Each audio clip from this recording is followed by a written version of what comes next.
Hello and welcome. For today's webinar, we have Mr. Serge Bouchely joining us, and we are going to talk a little bit about harsh environments and how different materials perform in different extreme environments. And so we can go ahead and get started. Serge, if you want to say hello. Hello everybody, nice to see you. Okay. So, Serge, if you can help talk to us a little bit, I guess, about the connector world and how connectors perform in extreme environments. So I know we were talking about the Arctic range area. Maybe you can tell us, or give us some maybe application examples of some connectors that perform really well in extreme cold or Arctic temperatures. Okay, so generally our connectors are designed for temperatures between plus 250 degrees down to minus 55. For these type of applications, we use B or K series connectors. These are very commonly used. And for cold applications, I can think of a few straight away. There's one that is called Arctic Truck. It's a company in Iceland that specializes in manufacturing or updating vehicles like pickups or Toyota Land Cruisers, and they adapt all the inside of the vehicle for the freezing environment. So for instance, Nemo connectors will be used down to minus 28, minus 40 degrees sometimes if there's a blizzard. And these can be used, for example, for ignition equipment within the trucks. Other applications can be simply filming applications or photographing in Antarctica. So there might be some broadcasting about penguins or whatever, or polar bears within Antarctica. And then again, users will be using LEMO connectors in these environments. So the tricky part is not so much the real cold, it's more the quick temperature change. Okay. So the materials will withstand quite well to cold environment, and then the tricky part is a rapid temperature change, which would probably not occur. So the issue then is maybe some of the more plastic materials that are used in connectors. So you would have a connector, for example, like this, where you have a metallic part, but you also have an insulator or a gasket. And the insulator or the gasket itself will be more vulnerable to low temperatures. So they will maybe become a bit harder, not so, you can't squeeze them for a gasket, for example, and they become more fragile. Okay, Serge, so what are the minimum recommended temperatures for LEMO connectors? So the minimum recommended temperature is minus 55. For some products where we use a sealing, like if you want to make the product really watertight, we'll use some epoxy sealing. And these epoxies, they can't resist as low temperatures. But in a general way, LEMO connectors, you can say that they go down to minus 55. And true applications include temperatures down to minus 40 and colder. So for example, I have another application in mind. It's a solar panel. So it's like a power plug that is used for an expedition in 1994, a long time ago. And the connector and the equipment went all the way to South Pole, like on the trekking equipment. For the GPS. So the solar plug was used for GPS equipment. And other limitations are also kind of the size of the connector. So the bigger the connector, the more potting you will need. And then if the temperature changes very quickly, it might induce some issues. So Serge, does LEMO have any products dedicated to the Arctic temperature environment? So we do have some products. One of the products, for example, is an M series connector. So it's more the design that is dedicated to Arctic applications. So the M series connector is a robust product designed for automotive or defense. but it can be manipulated with gloves. So it has a scallop shape. Instead of having a regular circular shape, it has locations for fingers to be used, for example, when you're wearing gloves or even mittens. I think mittens or gloves when it's difficult to manipulate. And this product is specifically designed for Arctic environment. One is the knoll model, and the other one is scalloped. This is the shape. So these are more easier to use with gloves. If you would be in a cold area, Right. you have a specific shape that allows you to grasp the connector. So I don't have gloves at the moment, but you can imagine that if it's really cold, if it's snowed in, it might be more difficult to manipulate such a shape, which is very regular. Whereas here you have a lot of shapes and mechanical features that make it easier to manipulate with gloves. So that's the product that we call Arctic Grip Connector. For instance, another cold temperature application. I know LIMO connectors were used a few years ago to test Airbus 350. So they had one specific Airbus where they wanted to test extreme low temperatures. For example, if the plane is landing on a very cold runway. So what they did is that they flew into Canada. I think the location is called Iqaluit. So I guess it sounds like very cold. And in that location, I think the temperature during the night, they reached minus 28 degrees. And they had a complete setup within the plane. They had various connectors and equipment, including LIMO connectors to sense temperature of the air, temperature of hydraulics, and overall temperature of metallic parts within the plane.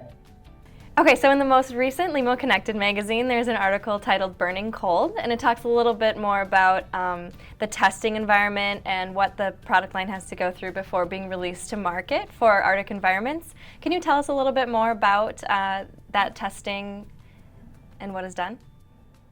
Okay, so at LIMO here in Iqaluit in Switzerland, we have a testing lab that does various testing.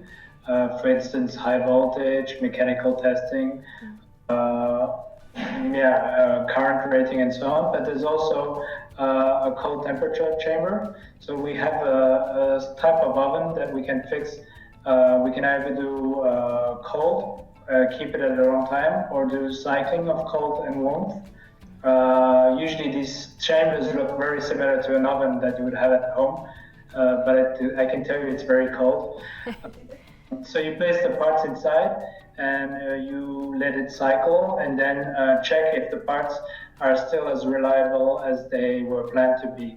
So for instance, for LIMO connectors, what we will check is if the parts after multiple sessions of warm and cold being maybe minus 40, minus 50, if the plastic materials start to be worn out, if they have cracks in them. So then underneath the microscope, we would investigate and see if the weaker parts, such as plastics, have been worn down because of the temperature cycling.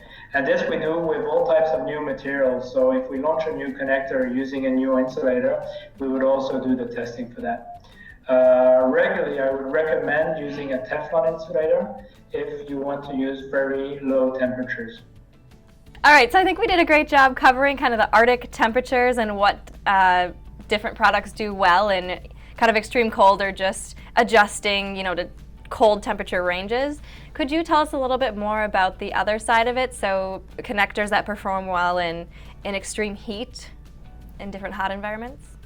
Okay, so we have some connectors that are dedicated more for higher temperatures. One of the base products that we use for insulator in our connectors is PEAK, and the maximum temperature for PEAK is about 250 degrees. Other materials would be weaker. So, for example, Teflon or maybe PTFE are not as strong as PEAK. So this is one of our higher range materials. Then for very high temperatures, one could consider other type of insulation materials, for instance, ceramic insulators and so on. Limo also has a range of thermocouple connectors that are dedicated to temperature measurement. So these are used as sensors and will be used in more, let's say, hotter environments. So the testing properties of these materials may be up to 1,200 degrees and more. Yes, another application for high temperature connectors for LEMO could be measurement of heat near an engine. So for example, near a turbine, or for example, during a rocket launch and so on. So we would have LEMO connectors placed very nearby to the heat source and being able to measure high temperatures. All right, well, thank you so much, Serge, for taking the time to be with us here today and tell us a little bit more about LEMO connectors and harsh environments and kind of extreme temperature ranges. Next, we are going to talk to our cable designers here at Northwire, and they're going to tell us a little bit more about the materials that we use in our cables.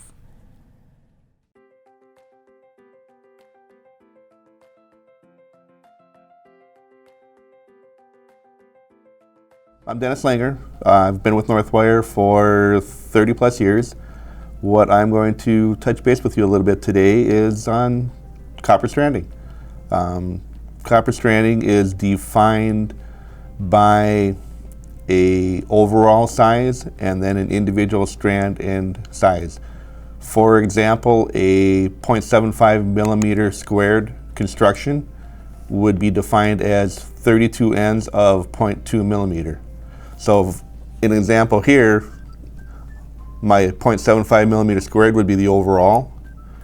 We'd then have 32 strands of 0.2 millimeter for each strand. Particular stranding that I have in my hand right now is tin copper. There are other coatings that we can put on the strand, or that we can purchase the stranding in. Silver plate, nickel plate, to be two of them. Bare copper is also a option. Different coatings would be for different applications. Tin coating would be a preferred method if soldering is being used or something of that nature. The nickel plate, silver plate come into play when a higher temperature material is being used, such as a fluoropolymer. The nickel, silver melt and reflow at a higher rate, which is why we process with those at the higher temps. Some of the applications and some of the things that we take into account for stranding, severe flex movement applications. Typical rule of thumb is the more strands, the more flexible and the longer the lifespan. The stranding itself can also have alloys added to them, which increase the tensile strength. Two benefits to there is you've increased the mechanical strength of it. You've also increased the potential flex life of the material. Stranding, from a UL standpoint, because we are a North American company, we guide ourselves to UL guidelines. UL requires stranding in most applications to be twisted. There are some approvals in some agencies where you can just run stranding in together without twisting it together. So a lot of that then gets to be agency approval, where you're running it, who you're doing it for. As I said, with us being a North American company, we focus on running a stranded copper. So if you come with us, we're going to run a stranded. Different configurations of stranding are Concentric, Unilay, and Roplay. Concentric strand would be, you have a solid conductor down the center, and all of your strands rotate around that center conductor in the same direction. A Unilay configuration is the same but multiple. One thing I should mention on the concentric is when you get into multiple layers, so you have a 1, then 6, then 12, your layer on top of the one underneath it will be in the opposite direction. So if your bottom layer is in a right-hand direction, your second layer will be in the left-hand, your third layer will be back in the right. And then the last one I mentioned was a rope lay. And what a rope lay is we will take individual bundles, twist them into a group, and then take those bundles and make one larger solid.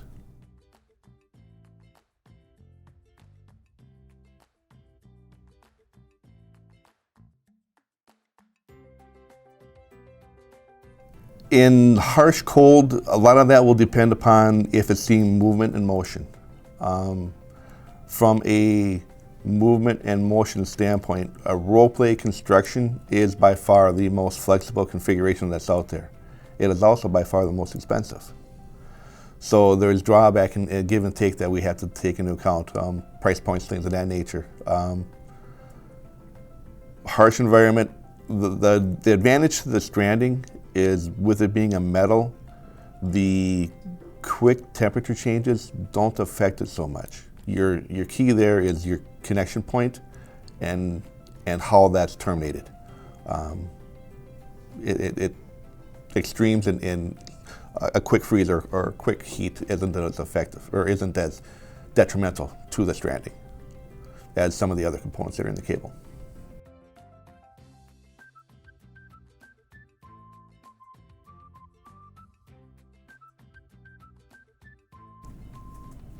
As applications come up, one of the things to take into consideration is the size of the stranding that would be needed. Some of the factors that we look at and discuss with customers, if it's a power application, for example, what is the ampacity requirement for the stranding? We want to make sure that we use a size that is large enough to handle the power load, taking into account all the conductors that are in play. From a processing standpoint, some of the things that we'll look at are if the connectors are being soldered or crimped or insulation displacement, something along that nature. Soldered, definitely go with a plated copper, whether it be tin, silver, something of that nature. Insulation displacement or an IDC would be bare copper, probably, from a cost saving standpoint. If it's a cable that will be handled and manipulated, we will go with a higher strand count versus a 7-strand or lower count from a flexibility, longevity standpoint. Different things. It boils down to the conversation with the customer, how it's being used, what they intend to do with it, things of that nature. So there's all kinds of different options available. It's just getting the details. There is information on our website if you are looking for some cross-references from millimeter squared to standard North American gauge sizes and different stranding configurations. I'm sure you're all aware of it at www.northwire.com. And it's technical resources information.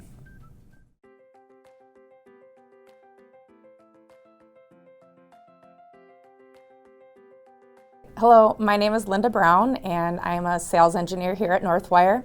I've been with the company for 10 years, and I primarily focus on quoting and design of cables. So I work directly with customers on end application and the the design specifications. Today I'll be talking to you a little bit about breather tubes, the types of breather tubes that Northwire has to offer, and what they're used for, how we use them, and some extreme environments that they may be used in. So some of the types of breather tubes that Northwire has to offer are PE, nylon tubing, PVC, and PTFE or fluoropolymers for more higher heat or extreme environments. We offer various sizes and durometers, so different hardnesses. And they can be oil resistant, water resistant, chemical resistant, and flame resistant.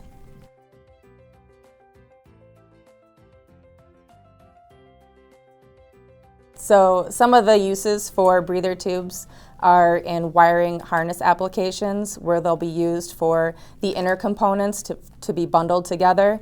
That will help to separate those bundles and also provide protection or abrasion resistance. They can be used for gas and fluid transfer, and also for dissipating heat, pressure, or steam. As far as extreme environments in which they can be used in, they can be used in the automotive field, food and beverage services, medical field, and oil and gas.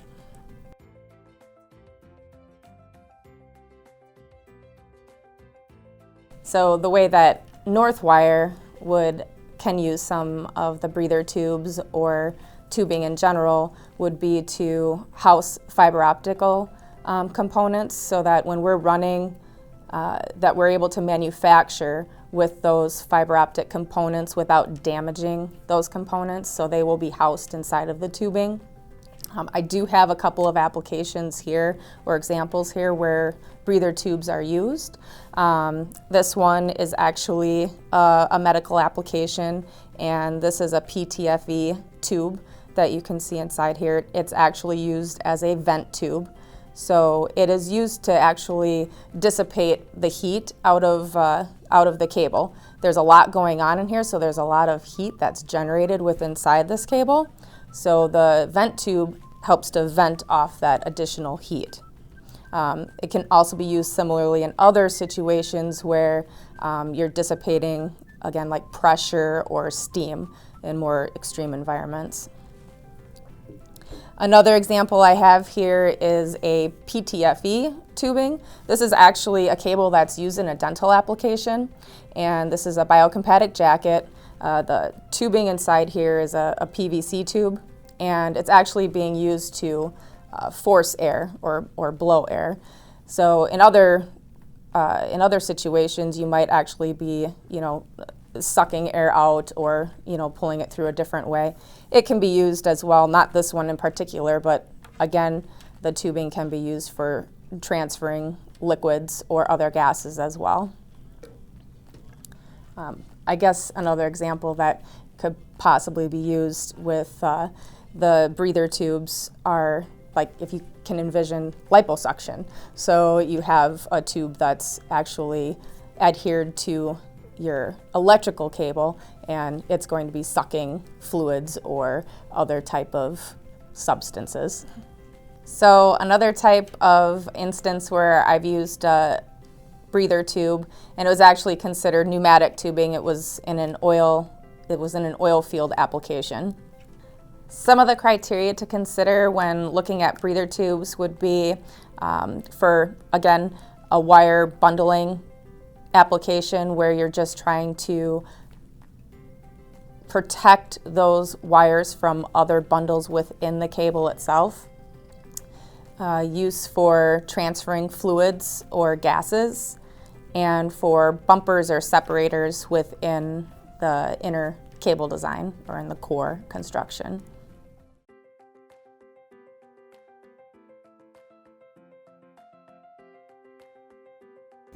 Hi, this is Greg Milkey here at Northwire, sales engineer for the last probably going on 4 or 5 years, but I've been with Northwire for almost 30 years. Today I'm going to talk about some of our fillers that we use and why we would choose those.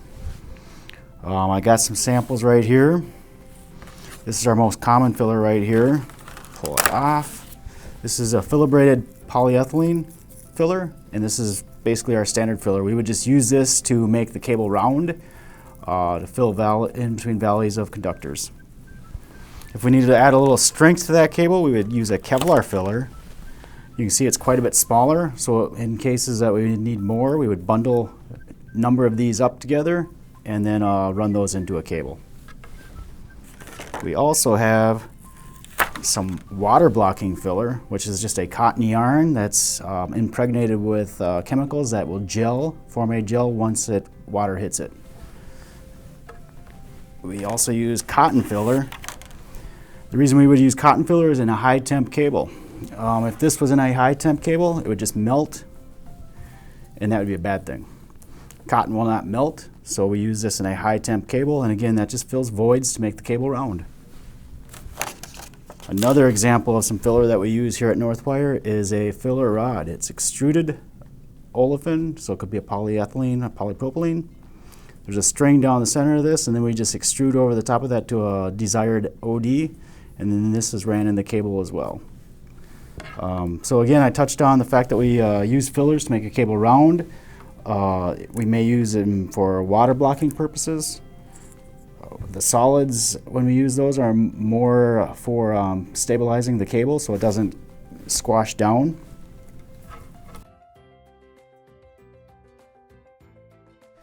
In some examples of some extreme cables that we've done, again, going back to the water block, we've used these in cables that are intended for being in the water all the time, or sometimes, occasionally. We'll use that tied with those, the Kevlar. This will provide the strength. So if something's going down, say 100 feet into the water, whether it's salt water, fresh water, or even sewer water, you got the strength, plus you got the water blocking capabilities. The water blocking capabilities are only if the jacket gets cut, damaged in some way. Water will hit this, it'll create a gel which will then stop the water from wicking in either direction of that cable. One thing to always remember with the Kevlar strength member is how is it going to be terminated on either end of the cable. You need to account for that in the connectors. You can't just tie a knot to this because that will take away its strength. That will be the weakest point. So a lot of people will loop it and then try to pot it in such a way, or they'll have something in the connector where it goes around and then they'll anchor it like that. The Kevlar can withstand, this one I believe is worth 40 pounds. So you just take 4 of them or so and you got almost, 5 of them would give you 200 pounds. So it can withstand quite a bit. There are other high strength fillers out on the market. For Northwire, our most common one is the Kevlar.